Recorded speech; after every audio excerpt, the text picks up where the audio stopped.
Hi everybody, this is Hero, back with another Dragonflight video. We're looking at single target Fire Mage build. This also works really nicely for Cleave, and it's your Tempered Flames Pyroblast build.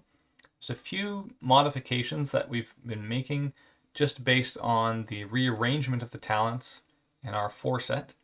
The main pieces are still pretty much the same. Tempered Flames, so we're doing a lot of hard Pyroblast casts. Sun Kings and Pyroclasm to give it a lot of power, and then Hyperthermia to fill out the pieces. What's changed? Well, I've been trying to make Pyromaniac work, but we have to go through Living Bomb and Conflagration to make it, so it's kind of 3 points for this.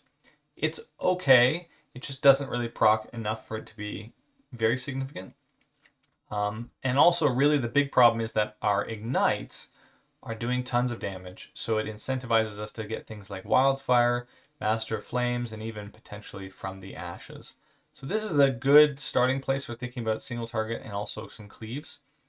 Obviously with Firestarter, it's hard to test this in like Stormwind because the dummy stays at full health. So we do get some cleave in this test onto this target dummy when we spread Ignite. But the point of doing it here is that our Pyroblast won't crit.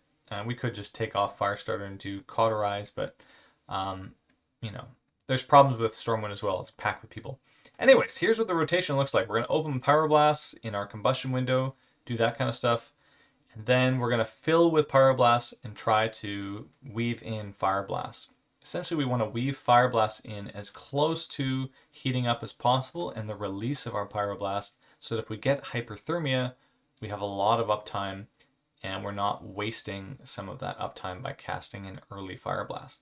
However, I would say, if you're looking at Cleave and Mythic Plus with lots of targets, it's far, far, far more important, I think, to have Feel the Burn running at 3 stacks as much as you possibly can.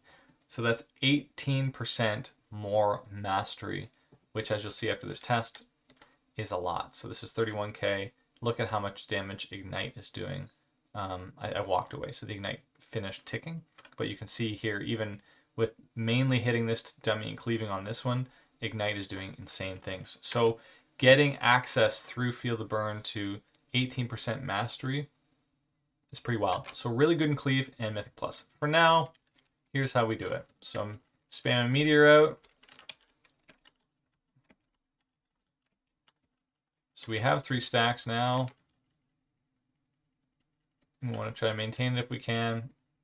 Other than that, we're just doing casts of Pyroblast to fill in. Now we're below the threshold, so we might not crit. Here's a Pyroclasm with Ignites.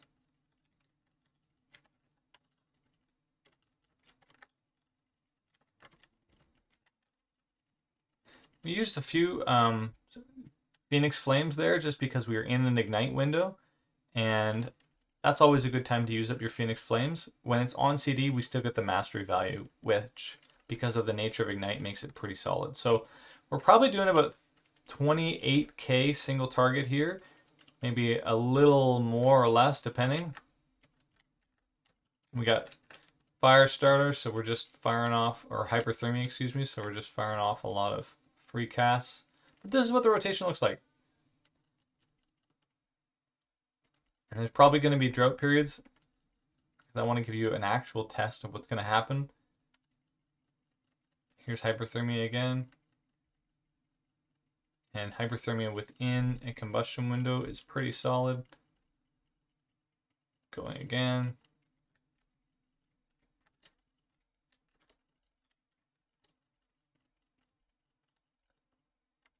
See if we can get a Phoenix Flames in there. Nope, didn't hit.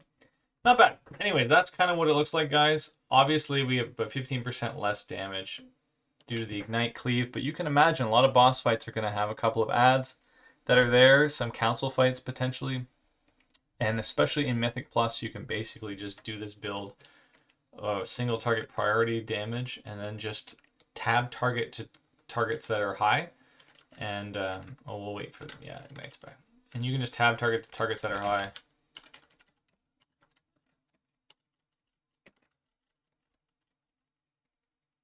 And that'll work fine. Essentially, with this build, you have enough time with your main combustion to get off all 3 Fire Blast rotations and 1 Phoenix Flame Fire rotation, and then you have to start hard casting again. But you can see here, if you were tab targeting to high level targets, you get a little bit more value out of our fire starter, and if you just want to maintain 3 stacks if you can. Hopefully, see, in AoE, you're also going to get more opportunity to have your Fervent Flicker tick and give you back different charges. And you can move around here too. Pretty fun stuff, guys, I gotta say. Given also a lot of the movement that we have access to, and altered time, displacement, right? Giving you tons and tons of extra movement as a Fire Mage. I think this build is going to be a lot of fun to do. Anyways, that's what she looks like. So get ready for crazy ignites, unless they change something, which they probably will tune down ignite. I can't see them moving this forward. If they do tune down ignite, I hope they would tune up something like Pyromaniac. It's a little bit frustrating that we have to go through the AoE stuff to get to this. Obviously, I know it impacts Flame Strike as well, but Flame Strike, or maybe they need to buff Flame Strike. I don't know. It doesn't matter to me. But this build is really clean, and that's what I like about it. You have some things to think about, especially your movement. That's the main thing casters are thinking about, is how do I move through this space in a raid environment? How do I move in a Mythic Plus dungeon? Look at all the tools we have. We have shimmers. You have displacements. You have alter times. You get master of time if you want it. Lots of cool stuff here. Unfortunately, oh, do we get greater invis too? Yeah, we do. We can get, yeah, greater invis, guys. Ah, that's crazy. So, yeah, lots to look forward to. That was my take on the adapted 4-piece. I don't really have any much comments to say about tier 1 2-piece, 4-piece. It's just sort of a little bit of extra damage. But get on the beta, guys. Test it out. If you've got questions about how the interactions are working, let me know in the comments, and we'll catch you again next time. Thanks. Bye.